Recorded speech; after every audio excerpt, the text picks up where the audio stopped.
अस्सलाम वालेकुम नाज़रीन, मैं महक फ़ातिमा कस्सुल अंबिया में आप सबका इस्तकबाल करती हूँ। मेरे चैनल को लाइक, सब्सक्राइब एंड शेयर करना बिल्कुल भी ना भूलें। आज का हमारा मौजू है हज़रत आदम अलैहिस्सलाम की पैदाइश। रिवायत करने वाले बयान करते हैं कि जब अपनी खिलाफत के लिए अल्लाह का इरादा हुआ कि मैं ज़मीन में एक खलीफा बनाने वाला हूँ, तब हज़रत इज़राइल को हुक्म हुआ कि हर किस्म के लाल, सफ़ेद और काली एक मुट्ठी रंग रंग मिट्टी जमा करके लाएं और अल्लाह के हुक्म के मुताबिक मक्का और तयाफ के दरमियान रखें। अल्लाह ने उस मिट्टी पर अपनी रहमत की बारिश की और उस मिट्टी के खमीर से हज़रत आदम अलैहिस्सलाम का पुतला तैयार किया। 180 वर्ष तक वो पुतला बेजान पड़ा रहा। जब अल्लाह ने चाहा कि हज़रत आदम अलैहिस्सलाम का सितारा रोशन हो और आदम की औलाद इंसान का दर्जा पूरी दुनिया में बुलंद हो, तो रूह को हुक्म हुआ कि आदम के जिस्म में उतर। उस नर्म रूह ने सख्त मिट्टी में जाने से इनकार किया। रब का हुक्म रूह को पहुंचा, ए जान इस बेजान में उतर। फिर जब रूह आदम के सिर की तरफ से दाखिल हुई तो जिस जिस जगह पहुंचती जाती पत्थर बना जिस्म मांस हड्डी में बदलता चला गया। जब सीने तक पहुंची तो हज़रत आदम ने उठने का इरादा किया, वहीं ज़मीन पर गिर पड़े। शायद इसलिए कुरान मजीद में फरमाया गया है कि इंसान बड़ा जल्दबाज है।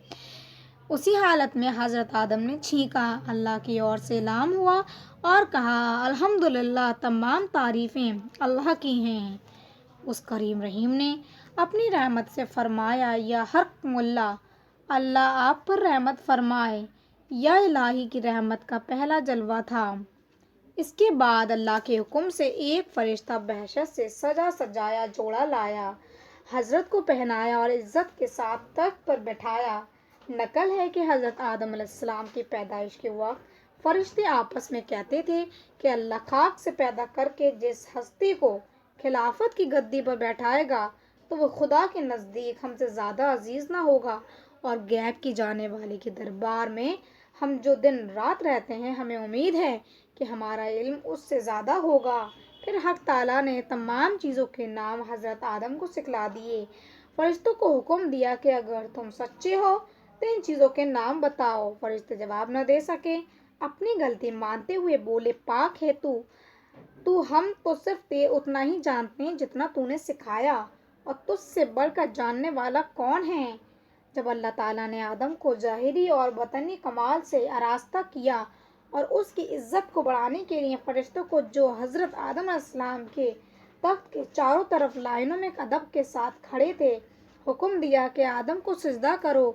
तमाम फरिश्तों ने सिजदा आदम को कर दिया, मगर इब्लीस ने इनकार कर और बोला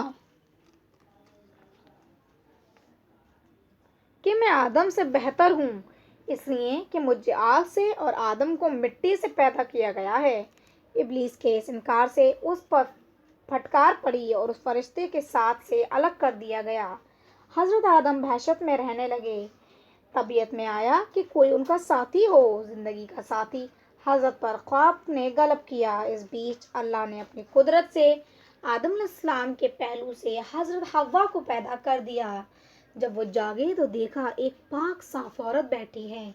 बहुत खुश हुए, पूछा कि तू कौन है। हज़रत हव्वा ने कहा कि मैं तेरे बदन का हिस्सा हूँ, अल्लाह ताला ने तेरी पसली से मुझे पैदा किया है। कहा जाता है कि हज़रत हव्वा बहुत ही खूबसूरत थीं।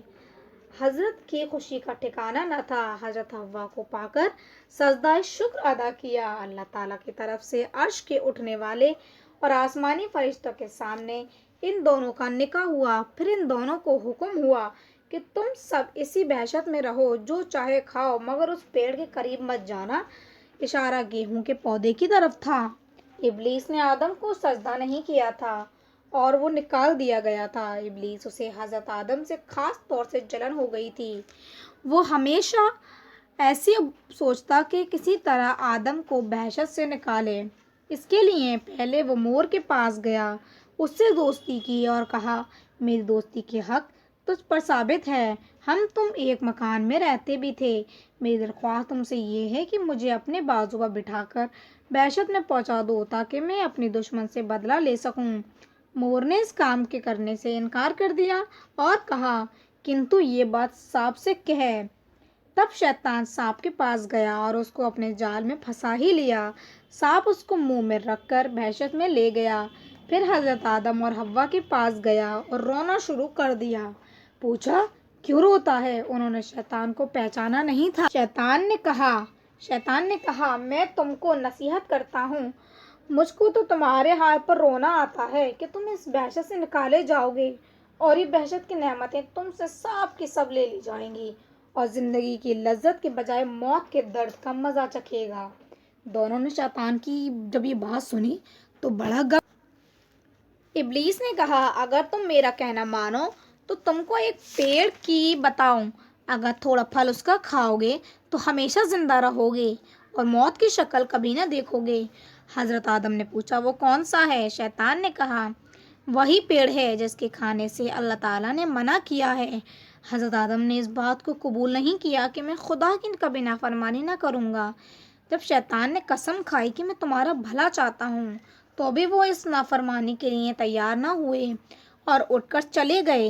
پھر شیطان نے حضرت حوا کی خدمت میں جا کر اس طرح ان کے دل میں بھی وسوسے ڈالے اور سانپ نے شیطان کے کہنے پر گواہی دی۔ حضرت حوا نے حضرت آدم سے فرمایا کہ سانپ تو بحشت کا خادم ہے اور وہ شیطان کے حق میں گواہی دے رہا ہے، تو میں پہلے اس پیڑ کا پھل کھاتی ہوں، اگر کوئی بات پڑے تو میرے واسطے خدا سے معافی مانگ لینا اور نہیں تو تم بھی کھاؤ کہ ہم دونوں تمام عمر بحشت کی نعمتوں کے چین سے کھایا کریں گے۔ امید ہے آپ سب کو ہدایت علیہ السلام کا قصہ پسند آیا ہوگا۔ اگر آپ کو میری اس اسٹوریز کو آگے سننا ہے تو میرے چینل کو لائک، سبسکرائب اور شیئر ضرور کریں۔